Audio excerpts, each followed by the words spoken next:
Weapons Film Review No Spoilers. After directing one of the most haunting films of this decade, Barbarian director Zach Cregger returns with a compelling new thriller, mystery, and horror film titled Weapons. The storytelling approach that Cregger is known for to take has so much interesting narratives intertwined within each other, servicing such an important role that meets the eyes.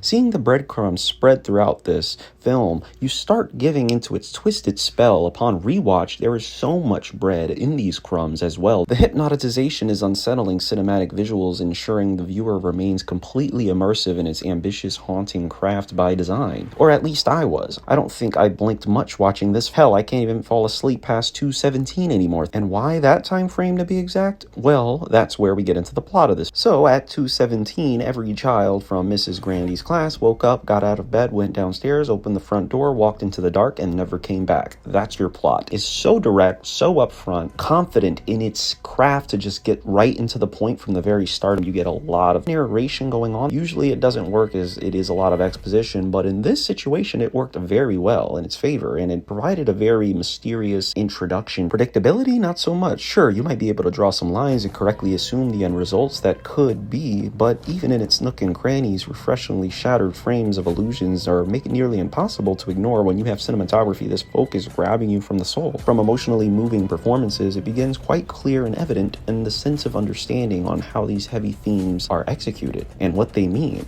How one weaponizes one's decisions, intentions, feelings, whether it be those left held accountable, the ones grieving, the ones abusing their power, the ones abusing their freedom, the ones in control, and the victims, the innocent ones. And one, without spoiling the film, being the sole reason for holding all this wicked mayhem together. They also, might I add, be the most phenomenal and haunting presence in the film, let alone the year. One character has an advantage after gaining something from another, but rather than getting it done like they could have been doing the whole film, they decide to send another character, which ends up conveniently being the reason the revelations begin trickling down. Another issue to no surprise in almost every horror film involves dream sequences, maybe overstaying its welcome, and regardless of these issues, the sheer haunting powerhouse, incredibly gripping storytelling from every character steered its focus on what it needed to effectively, more than enough for it to be as strong as it shouldn't have been, which is why Weapons is a weaponized 9 out of 10.